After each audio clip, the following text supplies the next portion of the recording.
It's another Tuesday and welcome to what? Mind Your Business. I am Alma Duncan, founder of the Fabulous Woman Network. I love to support the growth of individuals and organizations through coaching, training, events, mentoring. Because you know what? We are God's fabulous children and we should grow so that we can create wealth, impact people, and, just live His purpose. So Mind Your Business is my weekly podcast, and here we talk business, leadership, and basically things that will help us to grow. Sometimes I interview people, other times it's just me, queen of job, just doing my job, bang. Thank God my kids are not here as I'm saying this. They would have been rolling their eyes all over the place at me. Anyway, today on Mind Your Business, I have the opportunity to interview another fabulous, super fabulous woman I admire and respect so much. Her name is Abigail Aruna. She's the CEO of Clean Team Ghana Limited, a social enterprise that provides dignified toilets to low-income urban households in Kumasi. She was the second employee to join Clean Team and has been an integral part of its growth from 100 users to more than 16,000 today. Wow. She has, through her time with Clean Team, developed efficient systems to make sanitation for low-income consumers affordable. Abigail is regarded as a sanitation leader in West Africa and has been called to share her rich experience across the region by various organizations such as WaterAid and WSUP. Abigail holds an MSc in Logistics and Supply Chain Management and a Bachelor of Arts Degree in Geography and Rural Development from the School of Business and the Department of Geography and Rural Development at Kwame Nkrumah University of Science and Technology in Kumasi. She also mentors students from tertiary institutions who come on industrial attachment at Clean Team. Abigail hopes to leverage her network and learnings to replicate and scale efficient systems across the region, as well as making sanitation businesses profitable so they can be enjoyed by many more low-income households. Abigail is excited by the prospect of influencing local and international sanitation policy to make sanitation more equitable and provide high-quality jobs to combat spiraling youth unemployment across Ghana and Africa. Ladies and gentlemen, are you ready to speak with the fabulous Abigail Aruna? Well, I am ready to speak. Are you ready to listen? I hope all is well at Clean Team Ghana Limited. All is well. All is well. We'll talk about them shortly, but before we do that, let's talk about you as a young person. I mean, we know now you're a big CEO and all that, but what don't we know about the young Abigail growing up and the experiences you had? How was it like for you? Yeah, it's not been easy. Sometimes when I tell people my story, they don't believe it, but it's not been easy. But for me, I feel every experience I've gone through has helped shape me or made me who I am today. And I really value every experience, good or bad. I really value all of them. So I grew up in Bole. I actually was born in Bole, Bole Bangor. Yeah. And I'm the third of three ladies. And the gap between me and my sisters is just so wide. The one I come after is almost about 20 years older than me. Wow. Yeah, so I kind of grew up like an only child, but had elder sisters that and I had their children to also grow up with. So their children were more like my siblings. And I think one key thing is I lost my dad when I was 9. So that was in class 3. And that meant that, so my dad was a medical assistant and we lived in a government quarters at that time. And my mom was a teacher. She's now in retirement. So after my dad passed, we had to move from the government quarters to live with my grandma, who has a compound house. So we had a lot of extended family there. And so I spent, like from 9 years, I was with my grandma, and she believes I'm her reincarnated mother, so she really loved me a lot. Yeah, and through primary school, I think the biggest challenge I faced that actually got me to think more about, like, be careful about the kind of friends I made, or even what I told people about, was I had a group of friends that actually told a lie about me and my other friends. And it kind of became a community scandal. And like at my tender age, I just couldn't believe how someone would say, I've seen something that I've not seen, and swear about it. And I was like, how can you not see something and swear that you've seen it? And I just couldn't believe it. But what saw me through that time was, I kept telling myself that if people think you are bad, but in the sight of God, you know you've not done it, or you are not bad, then why are you worried? So like that was what saw me through that period. And another lesson I learned from then, I had a cousin who was a very bad girl. And bad girl quotes. And I believe that in as much as we need good examples to learn from, sometimes you can also learn from bad examples. So I saw her kind of lifestyle. At the point she got pregnant, she didn't even know who was responsible for the pregnancy. I was like, no, I don't want to be like her. And like that kind of got me to be very principled about certain things that I did in my early age. And I was like, no boyfriends for me until I'm like after secondary school. I don't want to be like my cousin. So it got me to realize that you don't only learn from good examples, you can also learn from bad examples. You see something bad happening, like, I don't want this to happen to me, so I'm not going to do this. And while I was like JHS, I attended a girls' boarding school that was set up by the Bishop of Damambo. It was kind of the second batch. And then in SHS, I went to Ula Girls, which was also a girls' school. Ula Girls Kenya. And so when I went to the university, it was actually very difficult for me to fit in a mixed crowd. I feel like a very small fish in a big sea. But then what helped me adjust was I joined the sports team. I could play volleyball. And so I joined the sports team as a volleyball player. And that kind of helped me to settle into the university environment. But in second year in the university, my mom went on retirement. And she couldn't get her benefits then because she had guaranteed a Senate loan for her nephew. And he hadn't paid back. And so her benefits were withheld. So she wasn't getting salary or her benefits, which meant that there was a challenge paying my fees. And I remember leaving school that long vac, the second semester. We had 3 months vacation. I was like, I have to find a way to earn money to be able to pay my fees. Otherwise, like, I can't come back to school. And like, I was prepared to do anything to get money for school, even if it meant selling, like being a filling station attendant. I even considered being a module. But then I said, okay, let me go home and see my mom. Let me go to the north and see my mom. Then I can come back to Kumasi and see what I can find. So when I went to see my mom, luckily I met the driver of my godfather, Father Lazarus.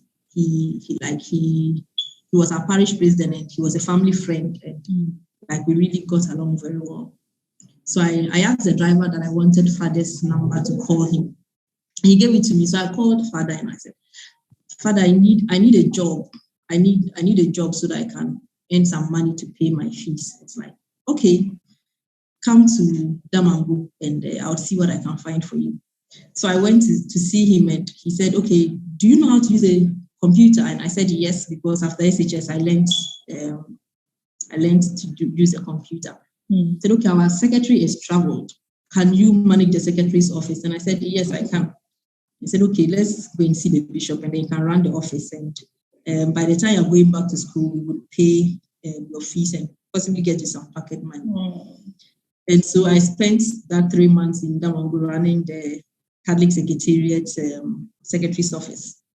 And by the end of the 3 months, they gave me fees and even some money that could take me through the semester. And I remember even within that time, I went home and I was able to give my mom some money. Like I used to give her some money because she didn't have money. And like from second year until I finished university, that was how I kind of paid for my fees. And for me, like quite apart from being able to pay for my fees, it was an opportunity to get some work experience. And like that helped me improve my computer skills, how to even run or manage an office. And it was a very insightful time. And like at that time, some of my friends didn't know I was there to work for my fees. They felt I was just there to chill, and some of them were asking me for money. I'm like, I'm here, I'm working for my fees. I don't have money to spare. So like all these experiences, I think like has kind of helped me to appreciate that even though there are challenges, God will always find a way to meet you at the point of your need. He may not send you angels, but he would always help you through people. And for me, that has been very, very key, like something I always remember, that people stood up for you. And so you should also be able to support people when they need you, because God could be using you to answer someone's prayer. Absolutely. Yeah. Absolutely. Wow, what a story. And speaking of angels, I'm just thinking this Father Lazarus, bless him. God really used him. I mean, even look at the way you met his driver. I'm sure before then you weren't thinking about calling him, but God made you driver, and then you called. And then the secretary happened to be going on leave or something. Isn't God good?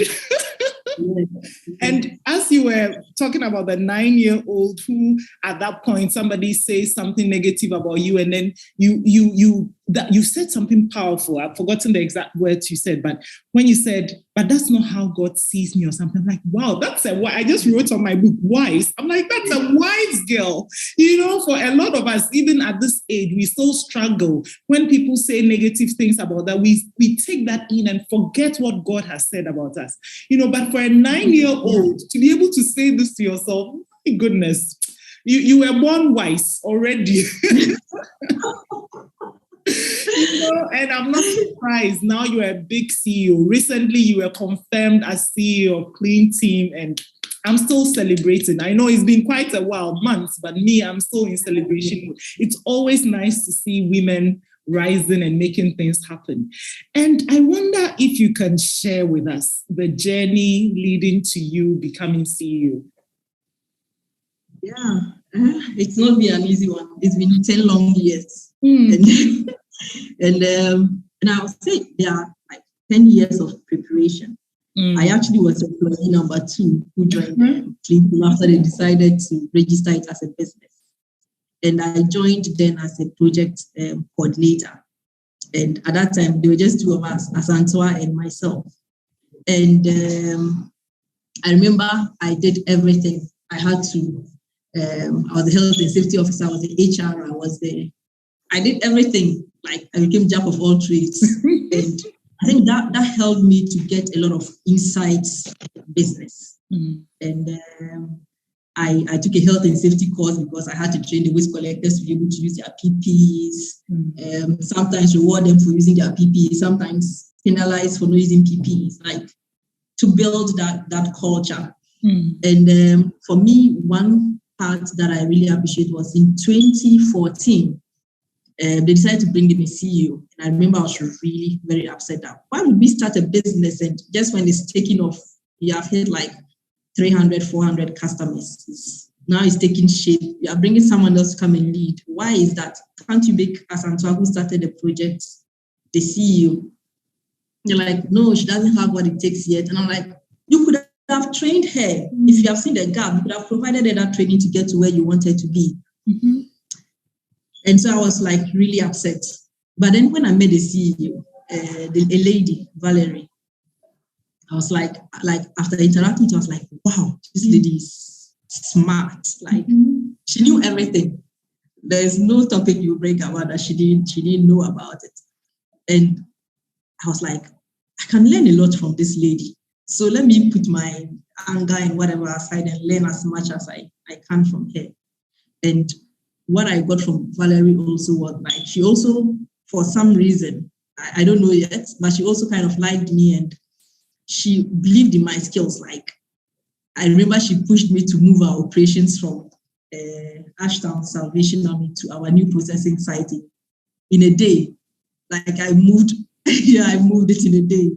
And I was like she could actually give a lot of pressure. She's like, I can do it. And I'm scared. And like her confidence is like, okay, Francis, I can do it. Let me go and get it done.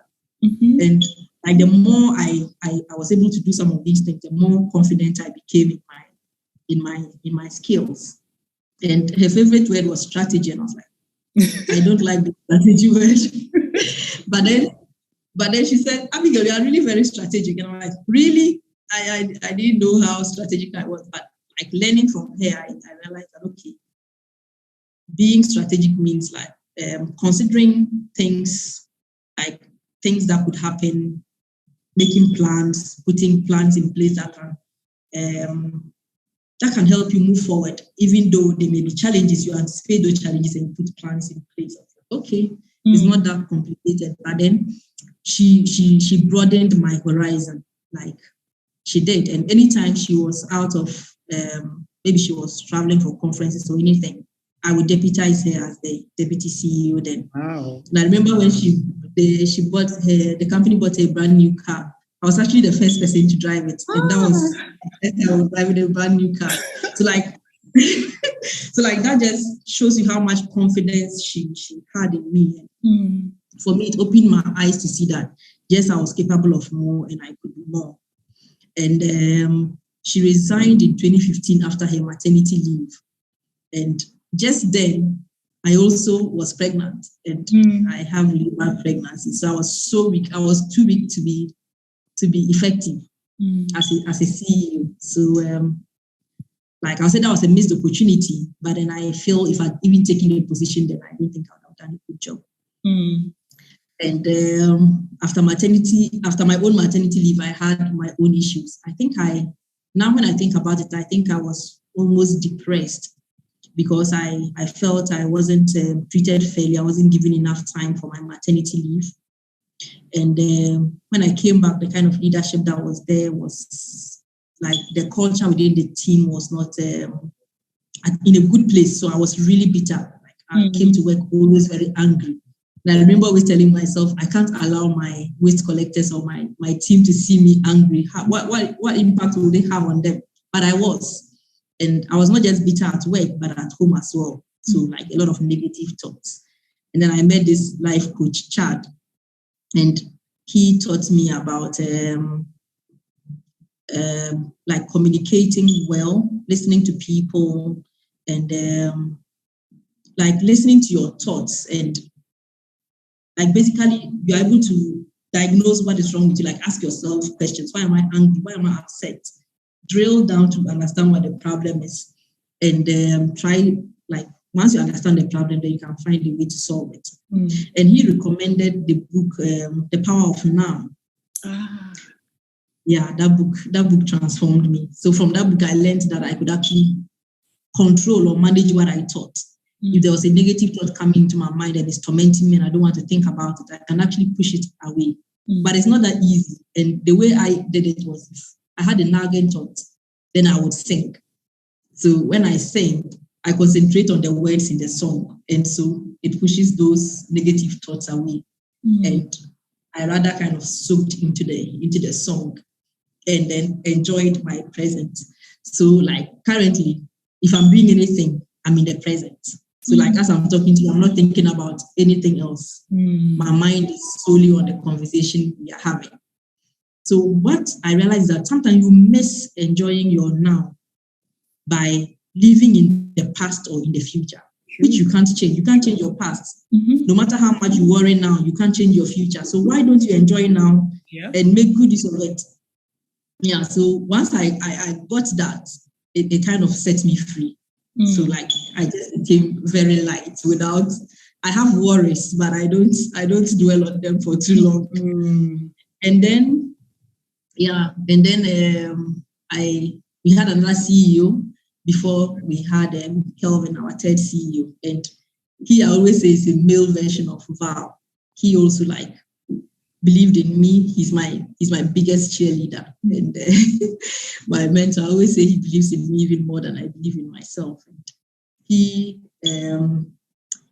when he joined Clinton, he told me his main aim was to make himself redundant in the next 2 or 3 years. And he asked me if I was interested in the position of CEO come that time. And I was like, yes. He said, okay, he would mentor me into the position. And he consciously did that. And for me, that has been really life-changing. That got me to believe in mentorship, to believe in myself, because sometimes I usually doubt myself. Like, hey, am I sure I can do this thing? But it's like, I mean, you've already done it. You've done it with your operations team. You've done this. Like, he's able to point me to concrete examples. Like, you've done that. So why can't you do this? I'm like, okay, I can do it. But like, he's really been key. And I think everyone needs a cheerleader, a mentor. And so if you feel someone is doing something really good, it doesn't hurt to cheer the person up, or to get a person to realize that what you are doing is really good. Don't just say it in your head, tell the person.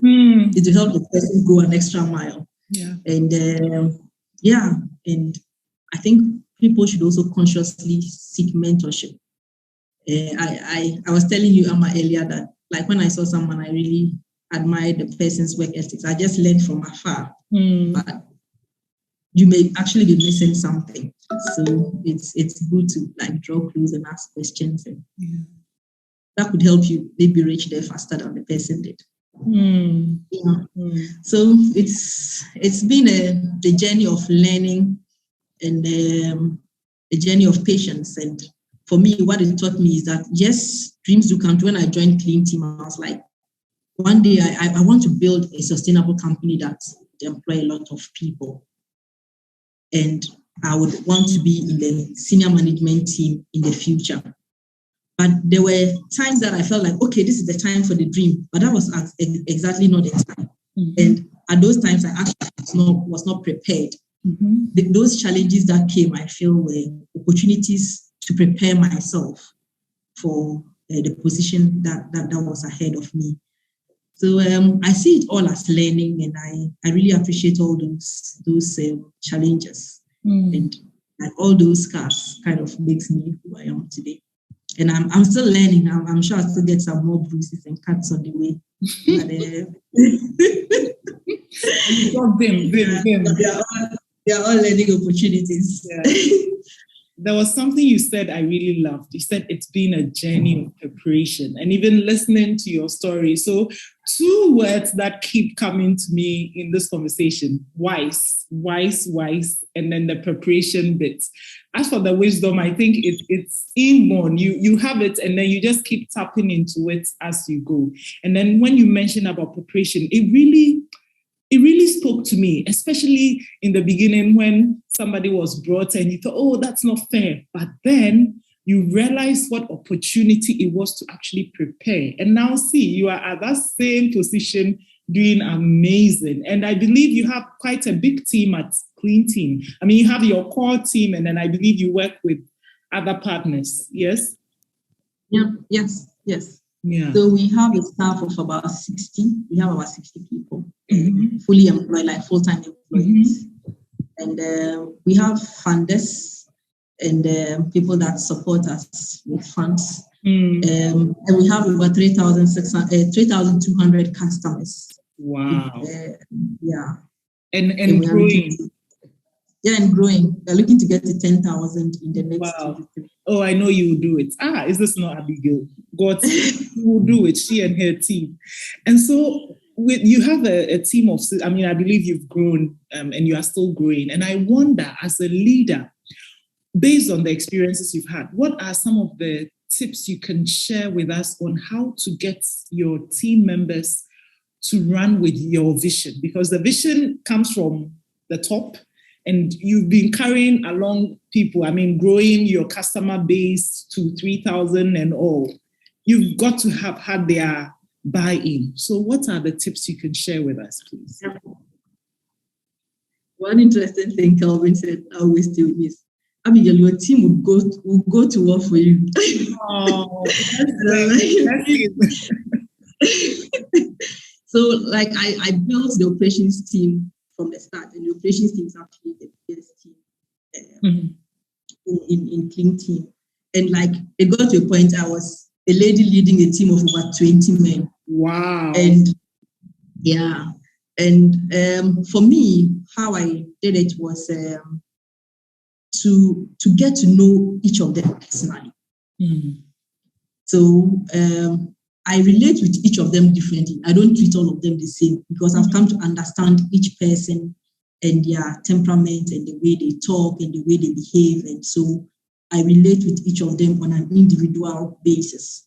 So I understand each of them personally. And I am genuinely interested in their welfare. So if they come and tell me they have a challenge, I would do anything to resolve that challenge for them. So they know that whatever the problem is, I'm all out for them. I would do anything to solve their problem. And so if I also have a challenge, then they are also all out to solve my challenge. So if it is, even outside work, if they are having a wedding, if they are having a funeral, if they are having, like, I would make sure I'm there to support them. And the other thing is, I realized they were always coming in for small loans, and it got to a point the company said, you can't give a small loan. So we set up a welfare fund. I sat down with them and we set up a welfare fund. Every month we are contributing 20 cedis. We just recently increased it to 30 cedis into that fund. And now they are able to take loans of up to about interest-free loans of up to about 5,000 cedis. Wow. To take care of. Please pause and then we clap for you. Pause. Wow, that's amazing. Yeah, to be able to take care of their needs. And for me, I want the fund to get to a point where they can actually take it to make some capital investments, something that they can rely on in the near future, because most of them are not so much into savings. And so kind of having some capital or some property becomes a challenge. But at least you can take a loan from the welfare fund and be able to do something with it. So, and like working in with a male-dominated group, I know men value respect a lot. Yes. And so I respect each of them. And what makes it easy for me to respect, like, they have wives at home. Like, they have wives, and if I see their wives, I'll respect them. And I would want any other woman to respect my husband. So why would I disrespect someone else's husband? So I respect them a lot, and respect is reciprocal. So I won't talk to them anyhow. And so they can't also come and talk to me anyhow. And so that respect is always there. And I've always tried to be fair, in that if it is good for A, then it's good for B. I will not discriminate, maybe because you are my friend or because you are closer to me. If you do it, it's good. If someone else does it, it's bad. And so they've come to appreciate that if you break the rule, then you would face the law squarely, and there is no discrimination. And and also I think giving the team room to grow is important. And you can do this by delegation. And I think when you give people responsibility, it shows that you trust them. And so if there is something to be done, I'll ask people to do some important tasks, like delegate people to do some tasks that give them some extra responsibility. And even though I'll explain to them that yes, you are going the extra mile. You should have gone home by helping me do this. Bear in mind, you are learning. It's also giving me an opportunity to know you better. Say that if there is an opportunity, I can recommend you. And if I'm recommending and they ask, why are you recommending A? I'm like, he did A, B, C, D, and he did it well. And so it means he can do that. Mm-hmm. And they've come to appreciate that. So I think giving your people room to grow, delegating, getting them involved, breaking your vision down to their level where they can understand it, and make it as practical as possible. Make them feel it. It's really that's how I've actually like kept the team together and like grown with the team, and Wow, that's really commendable. And let me just say again, that welfare scheme thing is so great. You know, the welfare I am used to in most communities is for weddings, funerals, but the loan part, I'm like, that's such a smart idea. And I'm sure somebody also listening will be like, you know what, let's start this. So thank you so much for sharing that tip. It's really, really cool. You've already shared, speaking to you, this word wise keeps coming. You really have wisdom. I don't know if you know it already, but you there's a certain richness to the way you view things and see the positive in things and make things work. It's beautiful. I think it's a very good attitude that you have. So thank you. Now, I have a few questions I'm going to ask, and then you just have to respond quickly with a phrase, a short sentence or a phrase. So the first one is, if I could advise my younger self in one short sentence, I would say, believe in yourself. Me like it. The second one book that has greatly helped me in business or leadership is Finding Your True North. The personal brand. That book is something. Oh my gosh. So, I got it from your conference. Exactly. Recommended it. Now I'm getting my goosebumps because when you first mentioned the other book, for some reason, I thought about the True North book. I was like, I made a mental note that I have to get to Audible. And then now I have all the confirmation I need that I'm definitely reading this book this month. Finally. Can you believe I haven't read it? I'm like the only one who hasn't read it. I hope Lady Elsie is not listening to this. And then the final question is, I am fabulous because... Actually, I haven't thought about that one. I'm fabulous because the word that keeps coming back is because I love people. I love everything I do. Yeah, I just love things with a passion. I'm a passionate person. So when I'm doing something, I'm very passionate about it. So I think I'm fabulous because I'm passionate. Yeah. Oh, I'm all smiley here. And before I let you go, well done on all that you are doing with your team at Clean Team. Hello to Evelyn, Abigail, Catherine, and the men I met when I came over as well. Well done with all that you're doing. And I'm curious to know what is happening in Clean Team that you want the rest of us to know and be part of. Clean Team is 10 years. We are celebrating our 10th anniversary. And we actually launched it this March. We'll be climaxing it in November. And on the back of that, we are looking to reach over 10,000 households in Kumasi and provide them dignified household toilets. The most vulnerable time when you've had a thank God for toilet moment, you would know how valuable toilet at home is. Yeah. So we want to be able to provide over 10,000 households with toilets. And that would also mean that our business would break even and become sustainable, such that even without donor funding, we can still keep providing people with toilets. Yeah. So, no, but by the way, when are you coming to Abu Kese? Yes, me and my ladies. I'm still planning it. We need you in our our big town. Please, let me say it. But it's interesting to have you, yeah. We've gotten to, I think we're in Sokoban. Oh, then you're very close. Yeah, we have customers. Okay. Yeah, expanding. So okay. That's great. Thank you. And for anyone listening to this podcast who says, you know what, I need to meet Abigail, how do they get to meet you? I don't think I'm the only Abigail Aruna anyway. I was just going to say, Abigail Aruna, you find me. You are the Abigail Aruna, the fabulous woman. Yeah, but my office is in Staffordshire, so in Kumasi. I'm mostly in Kumasi. I'm on Facebook. I use Abigail Aruna. LinkedIn, it's the same Abigail Aruna I use. Or if you search Clinton, you'll definitely find me. Yeah. And I'm on Twitter too. I'm still trying to figure out Instagram. I don't know if I'm used to know this guys. I have an account, but I don't know my way around. So I'm not so active. Yeah. Wow. What an interview. And I mean, for me now, you are Abigail, the wise woman. I really like the way you see things, the perspective with which you see things is so beautiful. And I believe it has really helped you get to where you are. And as you continue to make impact, I know that the sky is going to be your platform, So God bless you for all that you're doing.